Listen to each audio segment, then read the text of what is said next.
Hey, welcome back to The Missing Link. Paul, thanks again for giving up your time down here. We had a good chat last week about your role within the NHVR and the prosecution side of it there, and obviously with Steve's input. I hope you're enjoying your time in Sydney, Steve. Yes, I am. Thank Everyone, you. I think you've been here for 6 weeks, but this obviously is just a couple of days, but just an hour ago, roughly.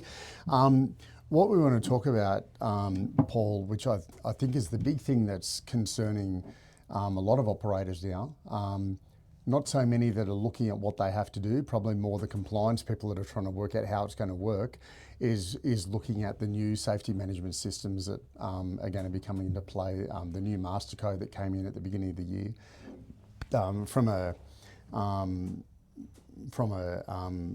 Our side of it, from what we see, coming in there and helping people as a consultant. We sort of got the word just before Christmas that it was going to be happening, but didn't really know what to expect and what was going on. We've just been saying to people, look, there's big changes coming. We don't really know what they are, but we'll let you know. And we're trying to learn that because everyone's coming to us asking what's happening there.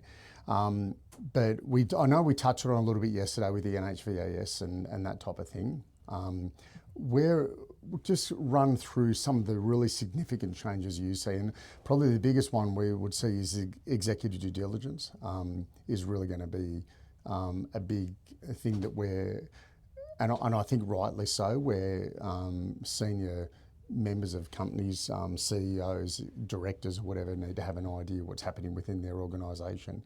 So just give us your insight on that. Well, that's the situation at the moment.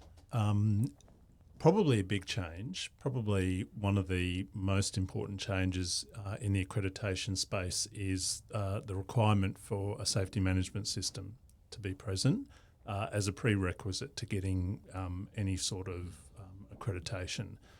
That's really important. I've sort of said before, how are you discharging your primary duty if you don't have a safety management system? But this will be a requirement to have a safety management system as a basis for any accreditation.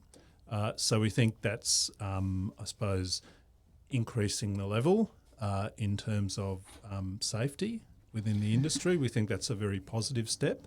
I suppose the important thing to note is that everything won't just change overnight. It won't be the old scheme up until 30 June and then all of a sudden on 1 July it's completely new and everyone needs to get across everything overnight. There's a 3-year transition? Potentially up to 3 years transition. There's scope for applications to be made for extensions to accreditation. And there's a lot of support that the regulator is offering in terms of what it's publishing online and what it's putting out in industry forums and things like that.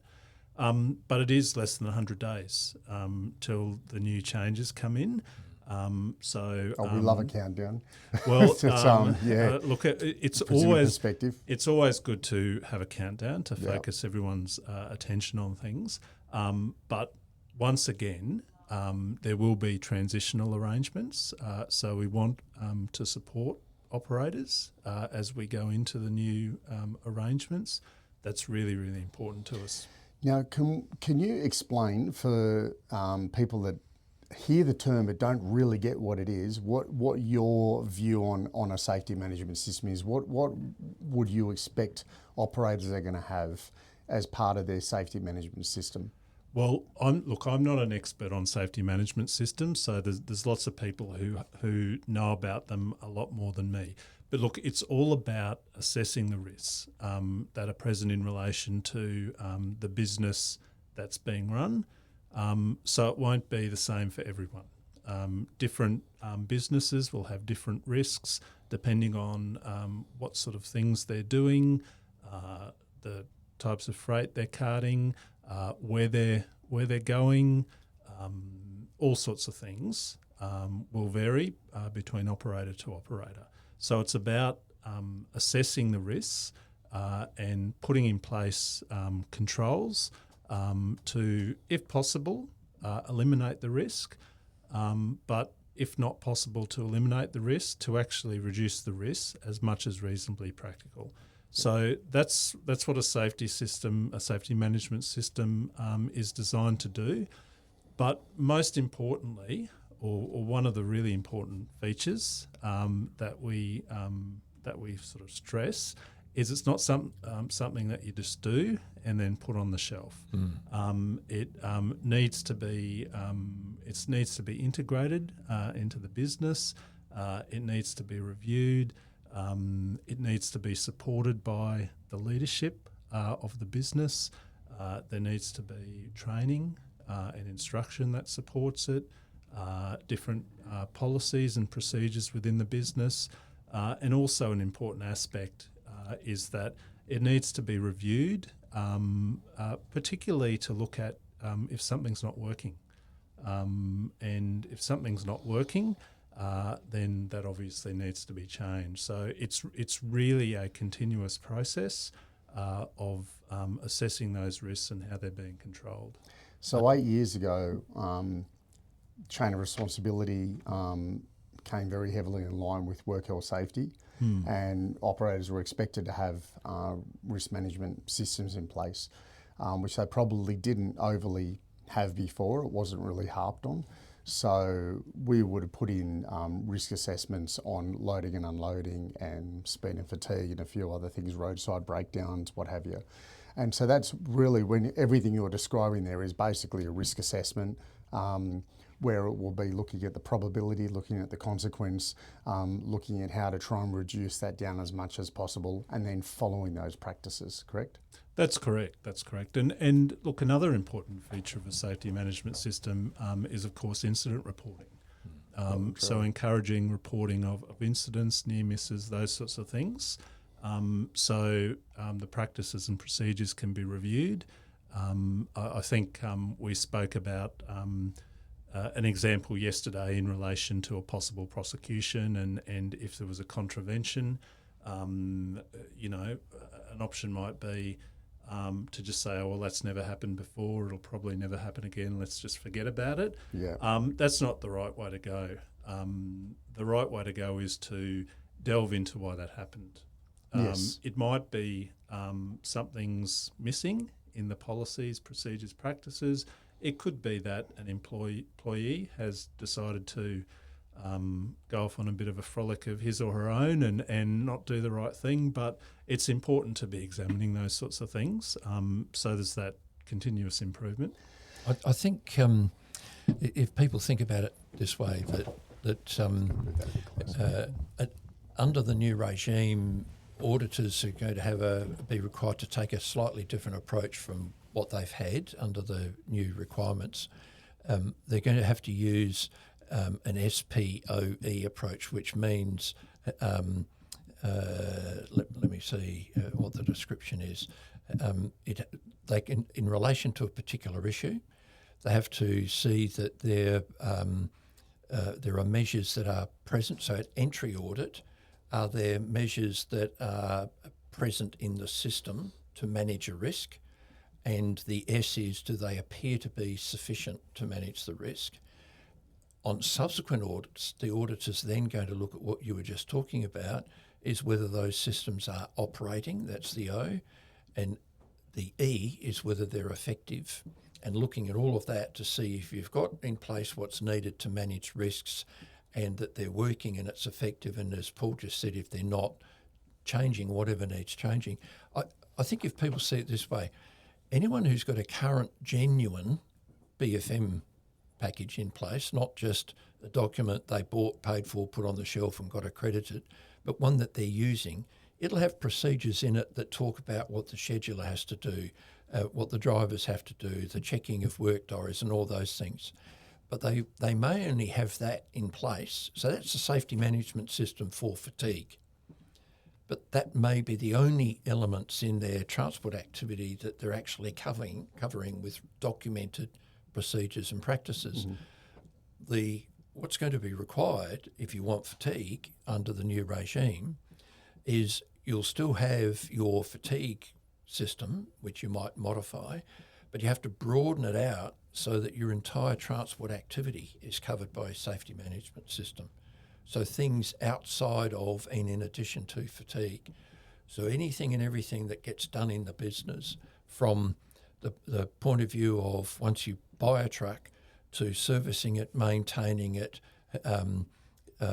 all the scheduling of the work, the organisation, the load restraint, and everything else, in addition to managing the driver's fatigue, will all have to be covered in a safety management system. I hope that the bulk of operators are already doing things that deal with all of those issues, because they're still in business, they're operating, they're not in court or jail, which sort of indicates they're probably getting it right most of the time, or doing it adequately. So there'll be a challenge to document that and present it as a safety management system. There will be people, though, who are actually going to have a good hard look at what they're doing, because I don't think the regulator's going to be approving dodgy safety management systems that appear to be lip service, right? Yeah. And the entry audit's going to be a key part of that, to see whether or not things are covered. But this is why I think a lot of people are going to use the available transition time to suck it and see what's happening, what others are doing, what's going to be acceptable to the regulator and so on. There is no way everybody could change on 1 July. NHVR couldn't handle the workload, we couldn't handle the workload, and there are still a lot of lessons to be learnt. But what people shouldn't do is sit on their hands. They, at the very least, need to decide by the 12th of June, are they going to seek an extension to their current accreditation, which will be a maximum of 12 months, or are they going to apply for a renewal under the current Act of their accreditation, which means they need the audit done and submitted to the regulator by the 12th of June. And that means that they'll have to have their new system in place by the 12th of June. No, not if they're renewing accreditation. No, I mean if they're gonna go for their new accreditation. If they're going to go for the new accreditation rather than renewing their current NHVAS, because you can, up until the new law starts, so let's say it is 1 July, so up until 30 June you can apply to renew your current accreditation and get another NHVAS accreditation for up to 2 years, right? Or you don't do that, the Act ticks over to the new Act and your current NHVAS at some point expires, at which time, if not before, you're going to have to swing over to the new system, which will require the SMS. Right. The expiry date in that instance is just its current expiry date. Yes. The current expiry date. So if it expires in 30th of September, that means that by then you have to switch over to you have to have your SMS and have it approved to switch over to the new system. If you want to continue with accreditation, right. Yes. Yep. Okay, so it's up there. I'm presuming that one of the things that we've always looked at is the NHVAS scheme. When you have a look at the audit matrix in the NHVAS scheme for each module, that has a breakdown very, very clearly of what the NHVR looks for. And from my point of view, that's what NHVR considers as best practice. So we've always used that as a guideline as what people need to put together for record keeping, whether they're in it or not. We try and set a company up to run that way. And then we've always used the current SMS systems that were available through the NHVR. And they're the sort of things that we have said to people, this is how you build your system, basically. I had a call from an operator, a very large national operator, just before we came in here to have this chat, asking, and it's a switched-on operator who's well plugged in and sits on a number of state and national committees. And his question was simple, because I told him I only had a minute, and he said, are the standards for the new SMS finalised, and where can I see them? Because we're trying to start getting ready. And I said, well, about the SMS, I can't answer it, but I can tell you the NHVR's told me that the national audit standards have been finalised and sent to ministers for approval. Now that must mean, given what you just said, that within that national audit standard must be the guidance on the whole SMS thing, right, as to what's required. I'd be hoping, But this is a big operator. They've got very good systems, and they they're good at their stuff, but they need to see those standards and requirements so they can actually prepare. When people have come to us and they've received that email just over the last few weeks, and they said, what do we do? And I said, well, I don't know what's involved in the new system yet. I don't even know what we're going to be auditing to turn around and say, yeah, do it by June and we'll get it sorted out, because we don't know. So that's been the hard thing, is that it was almost a little bit of cart before the horse, probably, because no auditors knew what was going on, and they all ring us asking us for the advice, and we didn't really know what to tell them. I suppose the suite of documents, including the audit standards and the SMS, I forget what they call, guideline standards, they're awaiting ministerial approval. Yeah, right. There's been a lot of consultation on those documentations, so there are very well-developed versions available publicly in relation to those documents. The regulator on its website has a special section devoted to the HVNL amendment readiness, and we'll keep publishing further information on the website, including different templates and things like that to assist industry. So we're certainly there to support industry in the transition. Okay. I've got a curly one I want to throw at you, Paul. Oh, okay. And I'll try not to make it too curly, and I can't go into detail as such, but we know of an operator that was involved with a fatality. The driver of the heavy vehicle had drugs in his system, which were prescription medication, but had taken too many of them. And that probably wasn't what resulted in the accident, but had the accident, and there was people that were killed in it. The company that he worked for is getting prosecuted because they hadn't introduced random drug and alcohol testing, which is not legal to do. There's not a law to have random drug and alcohol testing in there, but they're getting prosecuted because it's there as a tool. And the fact that they had it there as a tool and they didn't use it, they said that accident may not have happened if they had used it, therefore we're prosecuting you, right? They're getting prosecuted by the NHVR. When I see that, which caught me quite off guard, the way that they were getting done with that, I then go back and have a look at these risk assessments that are going to be done. And if I was working in an operations role in a transport company and did a bit of work health safety in there, and the owner came and said, oh, can you put forward a safe work method statement for us for fatigue management?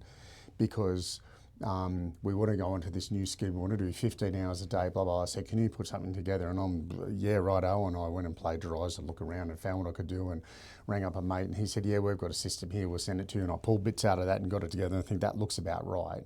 And I'm working for a company that's got 10 trucks.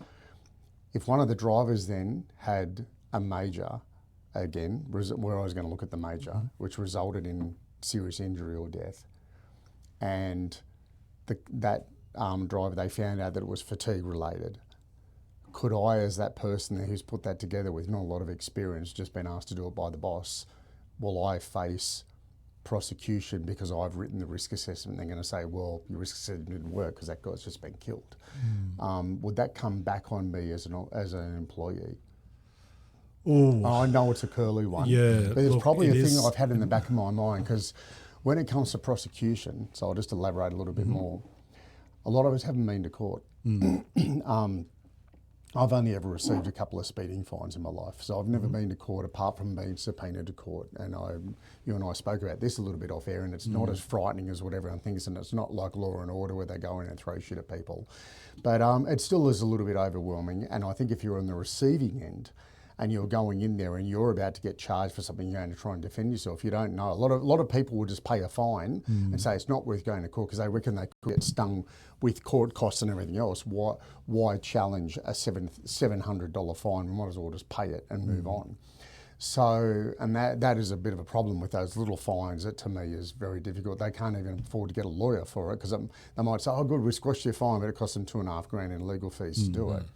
So therefore, I'm scared about that for a lot of people that may be in a position that they could get dragged into court over something like that. I know this can't be gospel, what's coming from you, but what are your views on that? Is that something that could be taken into consideration and may result in an operations person probably getting prosecuted if there's a fatality? Wouldn't it, to some degree, depend the judgment, because clearly a judgment, it wouldn't be black and white, I wouldn't have thought. A judgment needs to be made. And if that judgment showed that any reasonable person who was doing that work and assessing risks should have recognised that this particular risk exists and that this control is a reasonable and practical control to implement, and that wasn't put in there, I could see that would be an issue. But if however they did that and those things were put in there, and to put it colloquially, shit still happened, then I think it's a lot more problematic, because the problem with any risk, the best way to avoid risk is don't get out of bed. In fact, being in bed's a risk too, so just die. That's the end of all the risks, right? So it doesn't matter what you do, there are risks, and it's all about balance and reasonableness, and the fundamental tenet in the Act is still as far as reasonably practicable, I believe. I don't think that's been changed.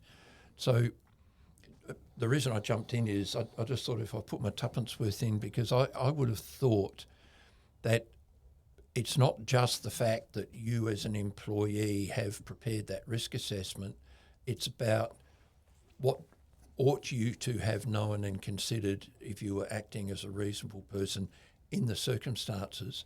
And so if the trucking operation was carting explosives, it might be very different if it was a wheelbarrow operation pushing rice. The risks are totally different. And what did you think about? But I don't imagine it's a simple answer ever.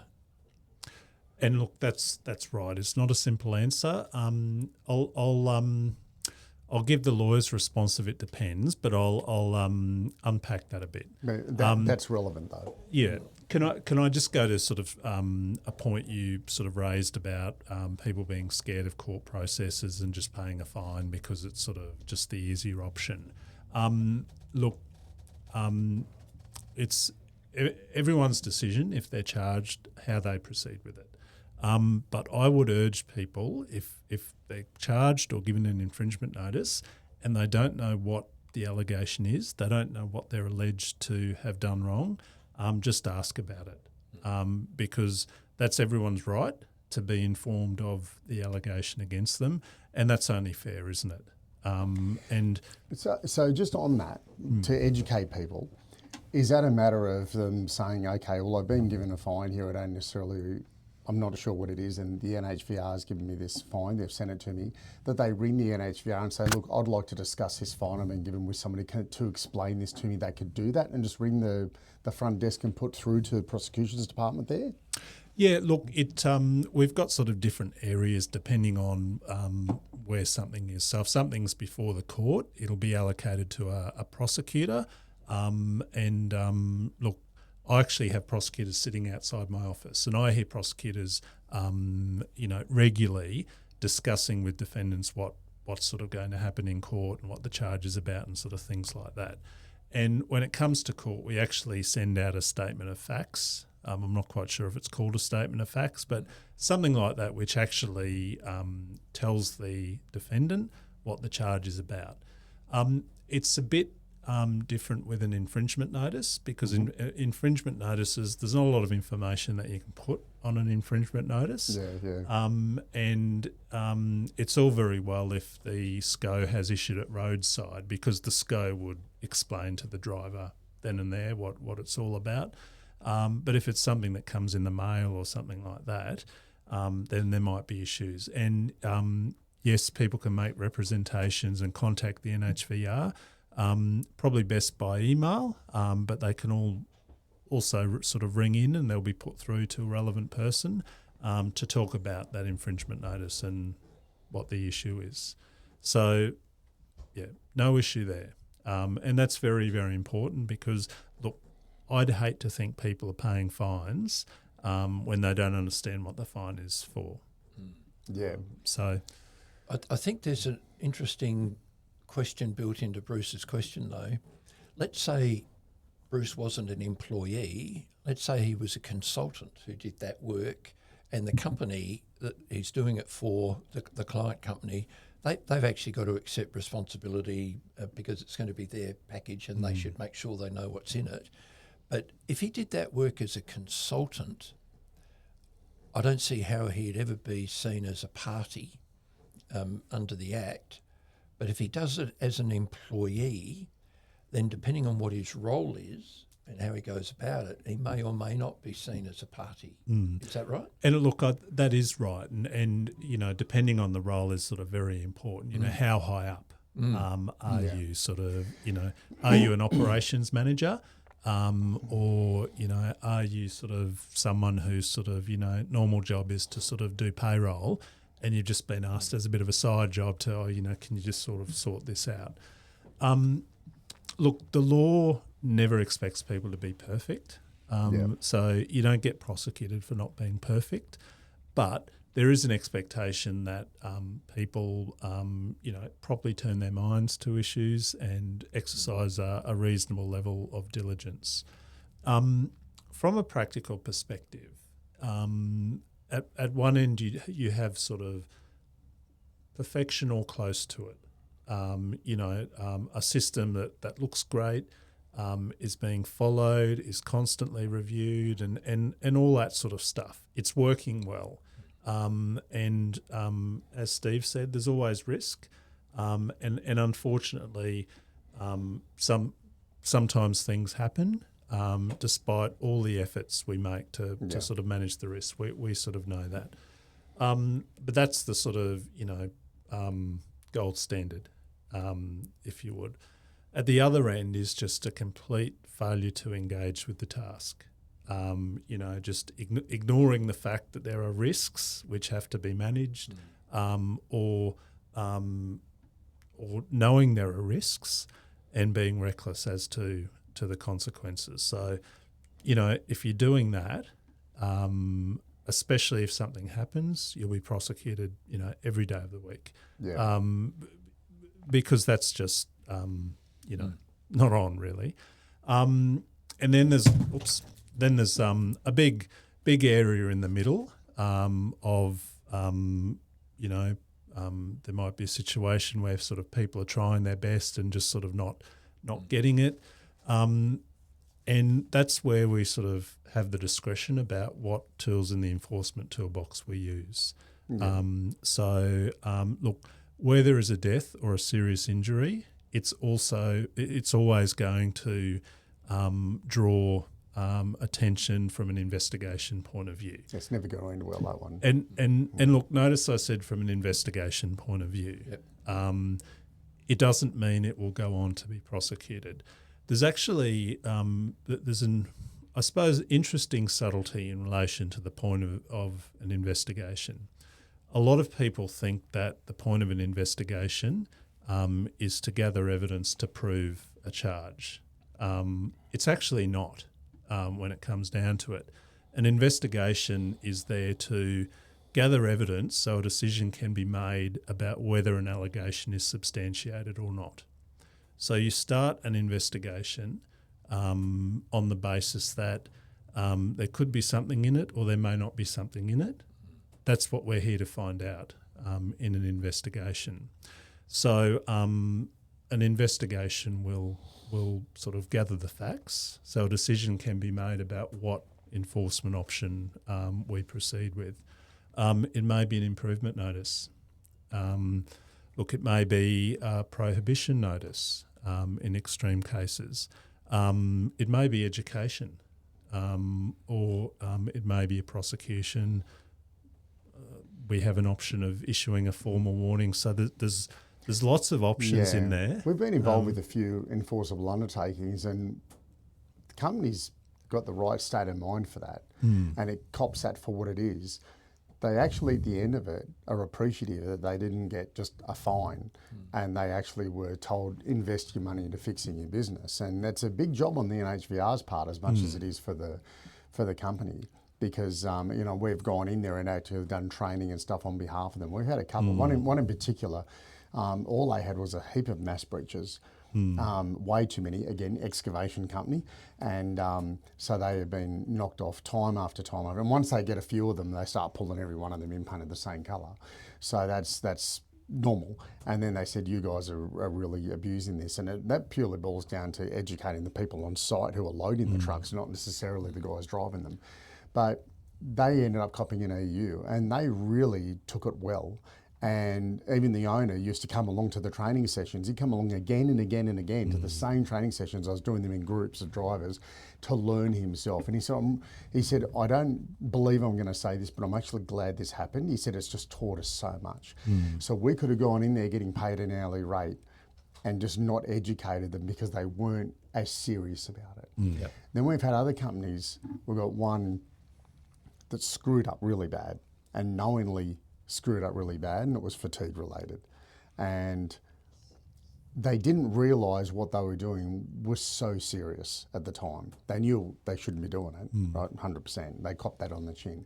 But what they've done in the meantime is completely turn a corner to a point that we're quite blown away with just how good they've gone. And they're still going through the process, waiting to go to court. And yet we've seen them just turn. And at first we were, too little too late, but they actually just kept going again and again and again, just doing more and more and more to improve. And they just said, we don't want to screws and everything. We realise now what we did.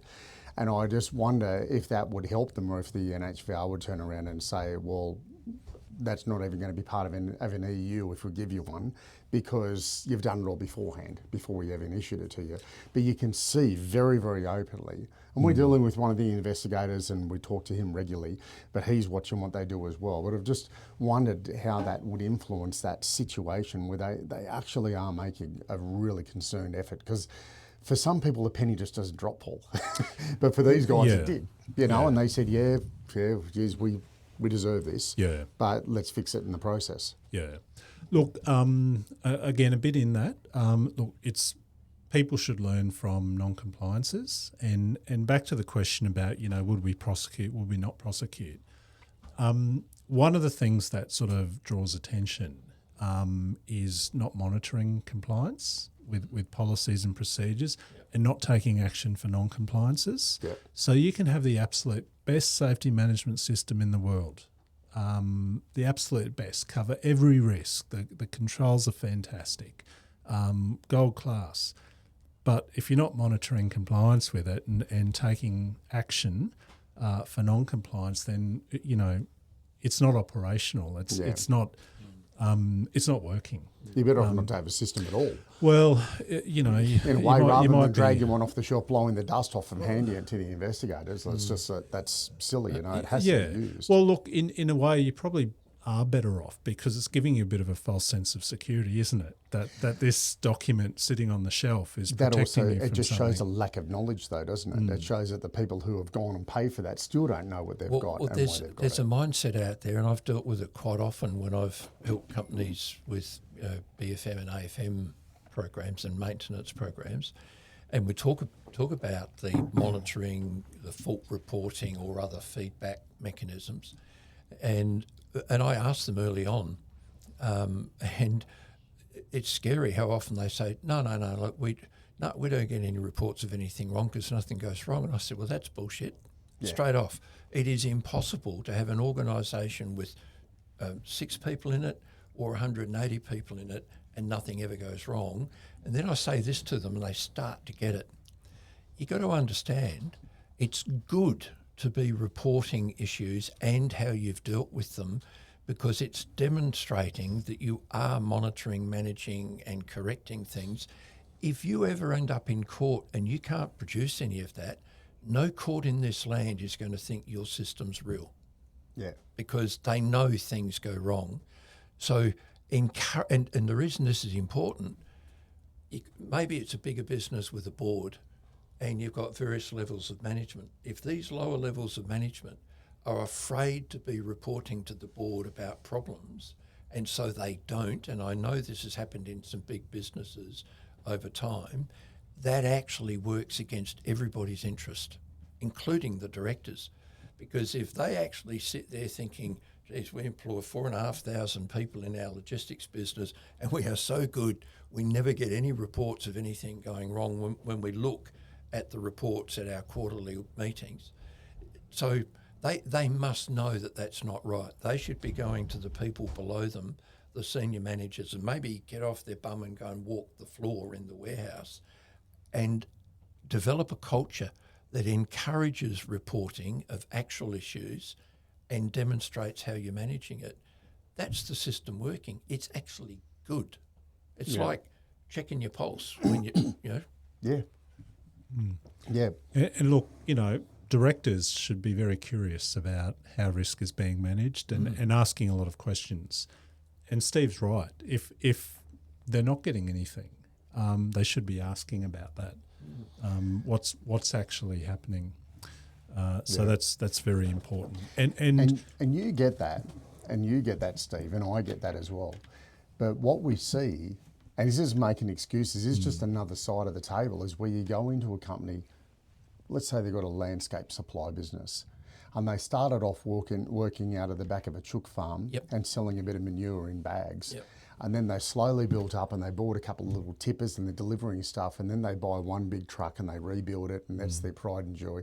And then they've got a few others, and next thing you know, they're running a business that's got, say, 20 trucking dogs, and they do all sorts of, bark and soils and sands and all sorts of things there, and they sell potting mix, and they've got, they sell, ceramic pots for people to put in their gardens and watering systems, and they're massive. But they're just a couple of guys that were working in a chook yard 30 years ago. Yep. And that's just all they've been focused on, is building that business. They've got no clue when it comes to safety. They'll be going, we should put some vests on the blokes out there, but you can't see them. Hang on, what's that? Or someone wants to buy some soil. And they'll turn around and their focus goes off it like that. They're the ones that we struggle with, are the guys that have got a dozen trucks. They've started off as an old truckie through the 70s. Yep. And then you've seen this time and time again, haven't you, Steve? You just get this completely. And they've slowly built their company up, and mate, they're just a disgruntled old truckie that now happens to have a fleet of 15 of them. And if you ask them, here's a piece of paper, I want you to write down the risks in your business, it would be fascinating to see the difference, Paul, between different businesses' list of businesses doing exactly the same work, right? Yeah. Because one of the challenges is when you've been doing that work all your life and coping and you're still alive and you've never fallen in the pit in the shed, a lot of people don't really see or consciously register risks that exist. And so when you ask them to identify the risks, one of the worries I have with the SMS regime, and in the draft that came out, was the requirement to identify all risks. One of SARTA's comments back is, all's a very long list. Do we mean all significant risks that might cause injury or harm? Because all risks is, where does it end? You've got to start somewhere. And the point we were making reflects the fact that a lot of the people out there, it is really strange. They don't recognise and talk about risks, even though they know those risks exist subconsciously and they manage them. But now that you've got employees who might be exposed to those risks, you've got to treat it differently, right? Yeah. And it's, so I think there will be a process for quite a few people in implementing an SMS where just getting that recognition, and because some of them will often react by saying, you'd have to be an idiot to do that. Well, the law actually requires you to accommodate the fact that some people are idiots. Yeah. We're governed to perform pretty slow at times, and you've got to take that into account. We've got a number of brilliant customers, and one of them, they're an asphalt company, and the owner, back when he was just a single owner operator with a backhoe on the side of the road, saw a bloke run out from behind his backhoe and get nailed by a car, and he's absolutely focused on safety, this guy, and he's invested a hell of a lot of money into safety with his staff and with us in there as consultants, and his gear and everything that he does, absolutely pristine and immaculate, and the way that he does it there. But he still had a driver back before Christmas who went over a weighbridge and looked and went, I'm right, and drove off, and all he looked at was his gross weight, not his axle group weight, and got pulled over, and he was over on his axle group, and the load was too far to the back on a 10-wheeler tipper, and he got smashed for it. He's going to put all of this money and all of this stuff. They're all trained, they all go through it and everything, and he said, no, I still cop it up the backside. And so that makes it very harsh for guys like that to work with that. And then, as I say, they've even got these other ones there. if you owned a fleet of semi-trailers, Paul, and you'd never dropped a trailer before, you'd never seen anyone drop one, you wouldn't understand that there actually is a reason to have a hook and unhook procedure and train the guys how to hook the trailer up properly and check it so that they don't drive out, go around a roundabout and have it disconnect and drop onto the road. It does happen. Yeah. But if it's never happened to you, you wouldn't realise. So you wouldn't be putting that down as one of your top 10 risks in the business. So that's the hard thing, I think, is because of that diversity in the industry, but there's also diversity in people's experiences to work out what they can put together, and that's where they probably need some insight. And that is again where the idea of this comes in, and just education for people.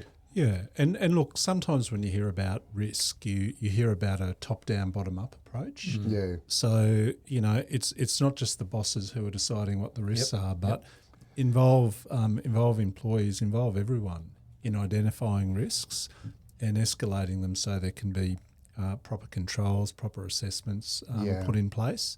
I think that's really important because sometimes the bosses just don't see things. Or they don't know. That's right. That's right. Yeah, we want them to find out before they have the incident that there is actually a chance that this could happen. And it's the same what we talked earlier about the overspeed, Steve, with letting them go downhill.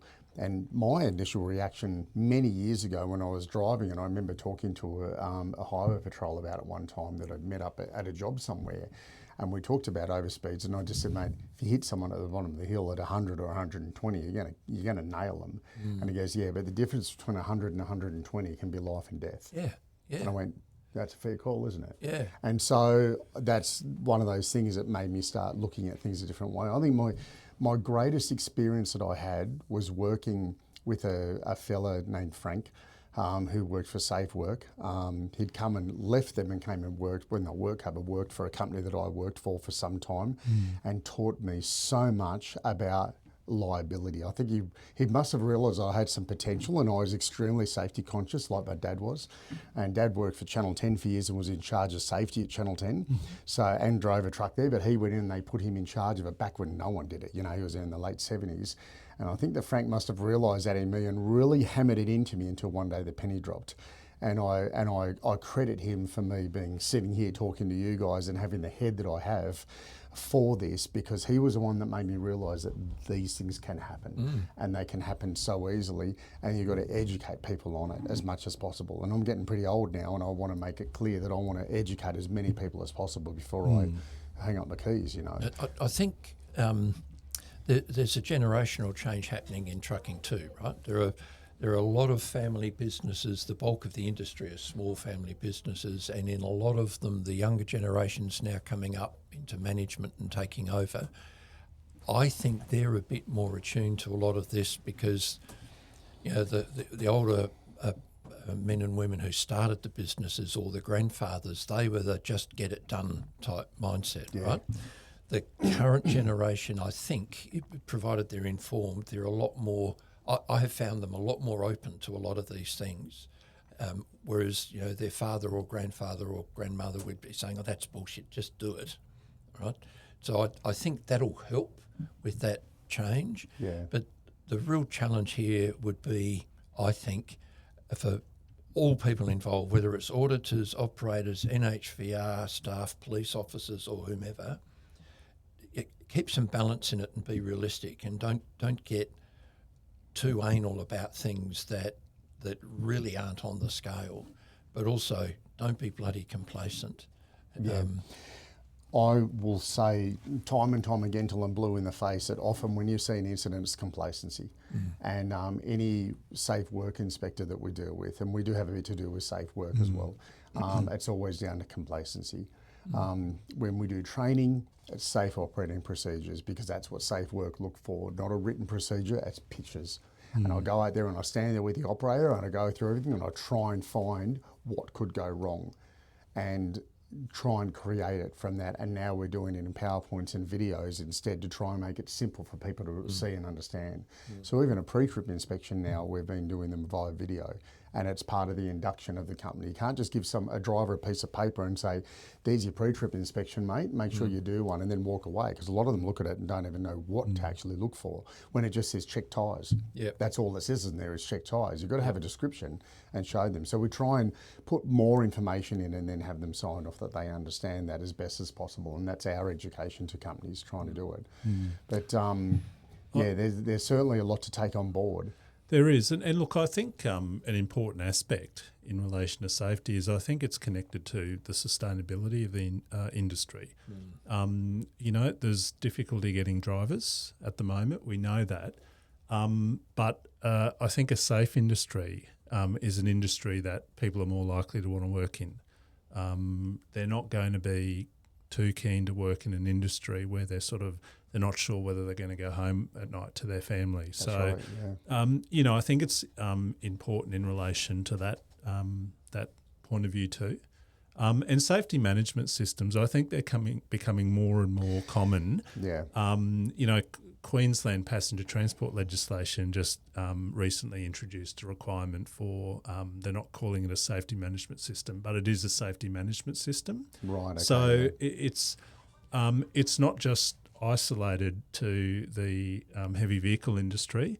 And of course, we know we've got a primary duty obligation in relation to safety, which is based very closely on the workplace health and safety obligation. So, you know, it's that constant theme of risk assessment and, you know, addressing risks to reduce them or eliminate them. Mm-hmm.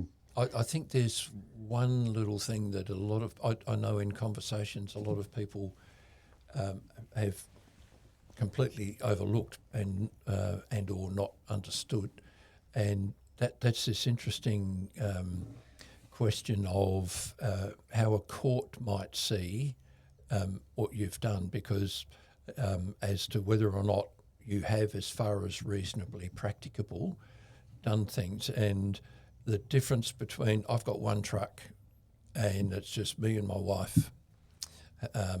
You've got 180 trucks and you've got a management team and you've got a safety person and you've got other people, and the scale of your business and your turnover is very different from mine.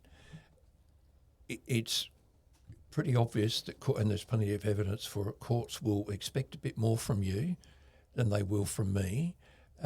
And when they look at what's as far as reasonably practicable to do, there's an element of cost in there. But the interesting thing about the cost element is it's not the cost for you in implementing something, it's the cost of the consequence that can occur if you don't. Yep. Right? And that's an important thing for people to understand. You can't go into court and say, well, Your Honour, I didn't do that because it would have cost me $5,500.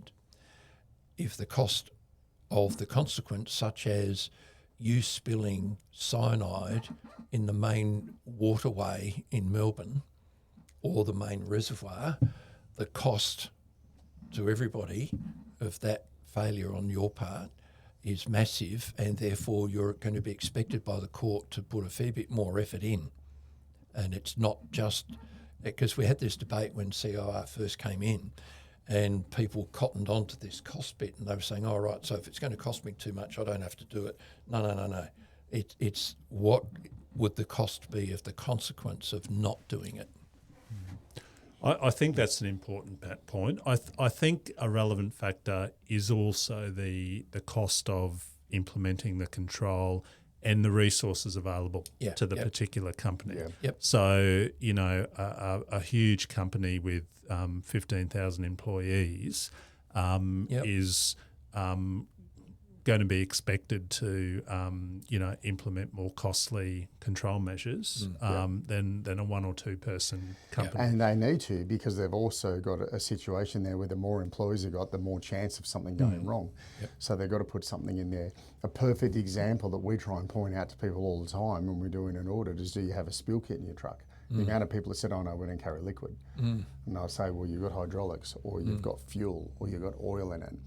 You've got to make an attempt to try to stop that. Go and have a look up the EPA laws there. Yep. What happens if you let 500 litres of diesel go down a drain? Yep. because you've split a tank coming out of a driveway and a star picket's gone through it, you've got to attempt to contain that. If you don't attempt to contain it, there's a massive fine in place there. So for the sake of a $200 spill kit, mate, carry the damn thing. Teach you guys how to use it. It's a very simple thing. You can actually even get the video on how to use it online that shows you what to do there, and just have a go. I think cost is an interesting factor in relation to technology too, because what might be too costly today, in 5 years' time, might be a completely reasonable and expected expense, because the cost of technology typically reduces over time as more people start producing it. As opposed to diesel. Oh, sorry, I had to throw that in. Let's hope that goes down very shortly. We'll keep our fingers crossed there. Yeah. I think one thing operators need to be doing is sort of, regularly looking at the technology that's available to them to control sort of specific risks, because it typically does go down in price. And as I say, what might be too expensive today could be, a completely reasonable expense in 5 years' time. Tell me, with the inspectors, and I don't know if you can answer this or not, but I know that in the back of their vans or on the roadside, or if they're looking at the weighbridges there, they've got all the information there for everyone that comes through. So, my nephew found out the hard way when he said that he'd lost his logbook, and the inspector said to him, "All right," and he looked it up and he said, "Did it fall off the fuel tank into a puddle of oil like the last 7? And so he went, yeah, he goes, "I suggest you keep this one, mate, and don't lose it." So we know that they've got all the information on the particular driver, they've got all the information on the truck, and they've got all the information on the transport company. And we've seen when there's been, when we've been in a company working and the NHVR have come along and visited the company and said, "Look, here's an average in the state, and here's where you lie here, and here's the line, and you're actually not, you're below average, not above average." So they've got all that information there.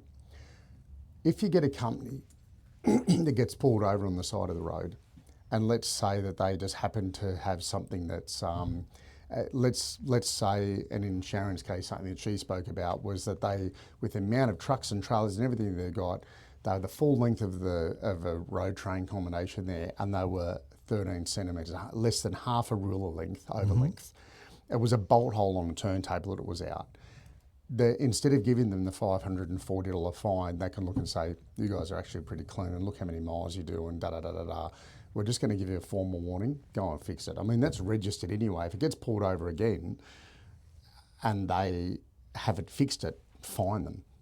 But is there a way can you see that changing? Because that is a gripe that comes up with a lot. We've got another customer and he's got some of the most spectacular technologically advanced vehicles on the road. He's only a small family operator, and geez, he's put some work into them. And he got pulled over and he was given a warning, but he was like, "You've got to be joking. He's got more lights than you can poke a stick out on the side of the thing." He got knocked off because he didn't have a reflector between the front of the drive and the back of the steer axle. And it was like, "You've got to be joking. Like, of all things, you're going to pick on this," and the trucks are absolutely mind-blowing. And then on the other hand, you see some absolute buckets of shit driving down the road that we can see a mile off should be getting pulled in and checked. And even when we were coming here, when I picked you and Sharon up this morning, Stephen, there was a tipper that was ahead of us there with a mud flap missing, and he pulled into a lane there in front of another car, and his blinkers weren't working on the right-hand side of the trailer, and I drove past it, and I saw one tyre that was just down to nothing, and I thought, because they're not on the highway, they're not getting checked every second time they do a trip, because they're around local. It seems to be a downfall with big vehicles that are running down locally, but... So my point being there, with someone that's really got a lot of vehicles on the road and get hardly anything, and it's obvious that they're mechanically very, very sound, that they can just be said, "We're going to use a bit of discretion here and just give you a formal warning, mate. Just go and make sure your boss fixes it." Yep. Yeah. Look, what you're saying is fair, and I think that is done a lot. Our inspectors or our SCOs do a hell of a lot of education, and there are a lot of interactions where they choose education over issuing an infringement notice. Good. I suppose they do have access to a lot of information, in their systems that they can access roadside, but their time is relatively limited.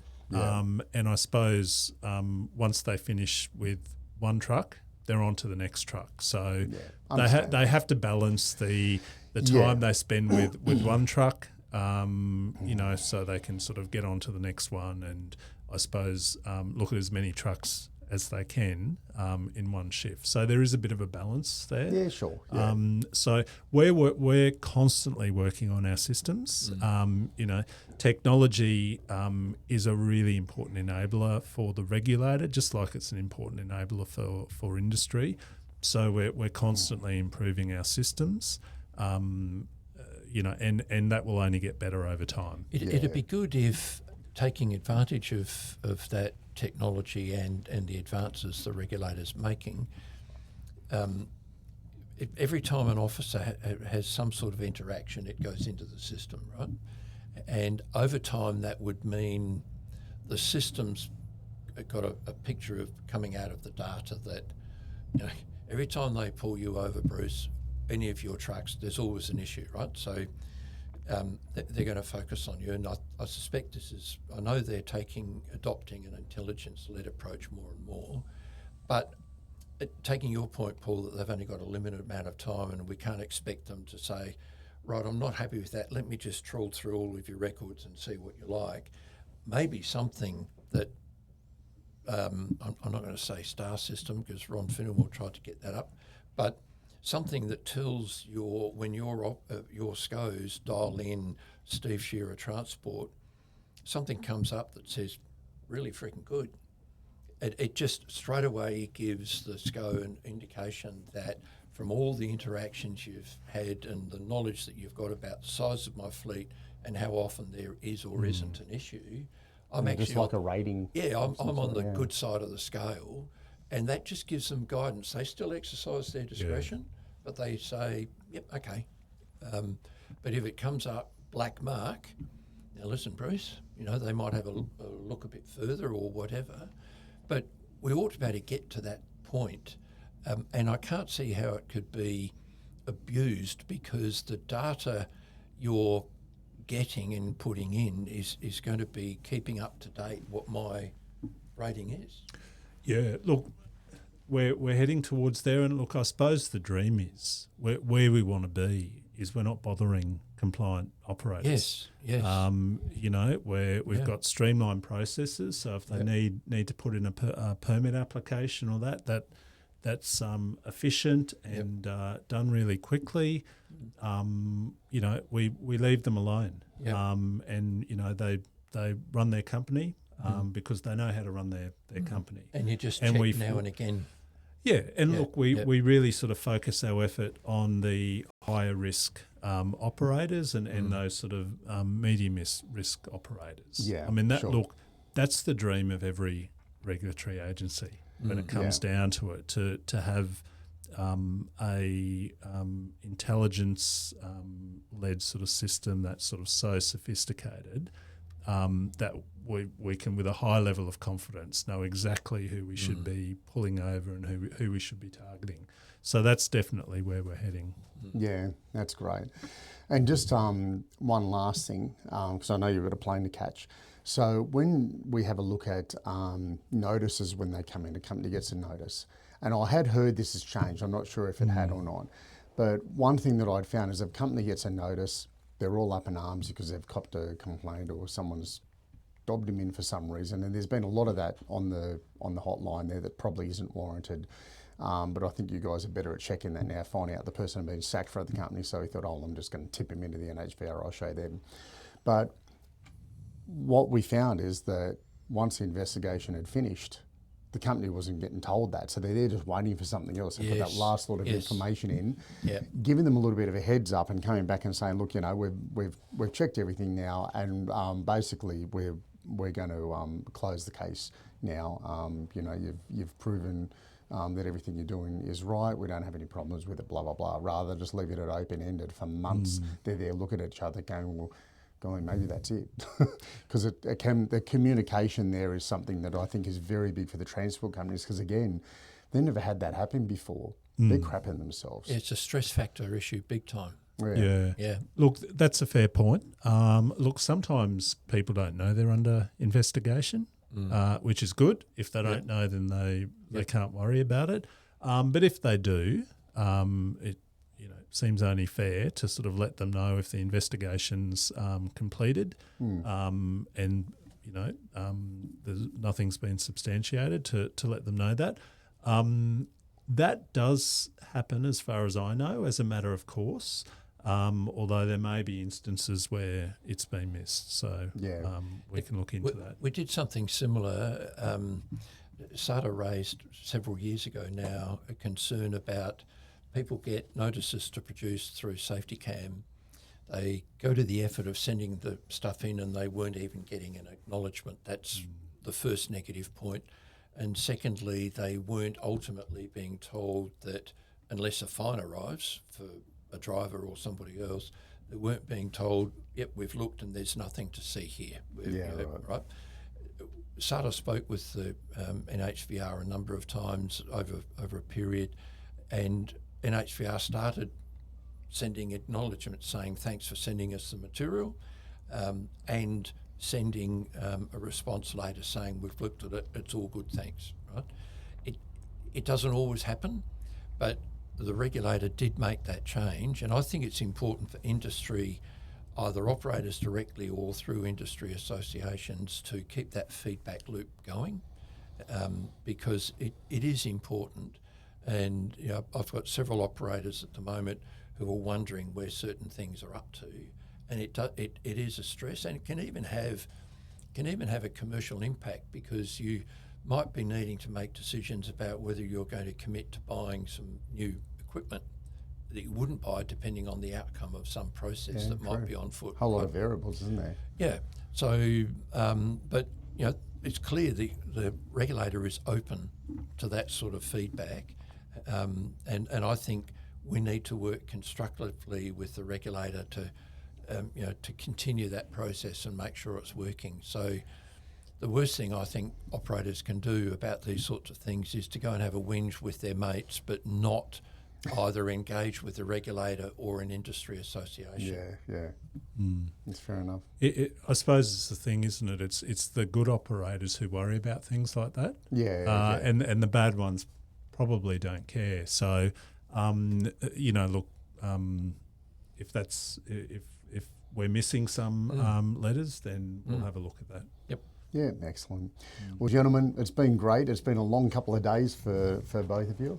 But golly, for our first series on the Missing Link, I think it's been exceptional. I really want to thank you both for getting together after the White Line incident and talking about that and coming together and working with each other, because that's what's helped bring this about. And we know that there's going to be a lot of education out there for the industry. But Paul, I appreciate you coming down from Brisbane for this, and really the insight that you've given there. And I hope that, I've already been told by Steve that you're extremely approachable and people can come to you and talk to you about things there, which we, us in industry like this hopefully can and help make some improvements and just help educate, which is great. So, you've been doing good work there with the regulator so far, and we're hoping that it's a taste of things to come for us, and reinvent that familiarity between the industry and the regulator. I think does need to happen. I think that's a very positive thing for the industry to know that they've got that. So thank you for coming down. Thank you very much. It's been my pleasure. Excellent, thank you. And Steve, you're an absolute champion, mate. Thank you for coming along and helping us kick this off. You've done some terrific things there with SARTA, and golly, you're getting a bit familiar and doing podcasts with me now, but I appreciate everything that you've done, and thanks for coming up to Sydney for it. Yeah, thanks, Bruce. I think this is well worth it for the industry, and that's why we're here. So thank you. Terrific. Everybody, thank you for listening to The Missing Link.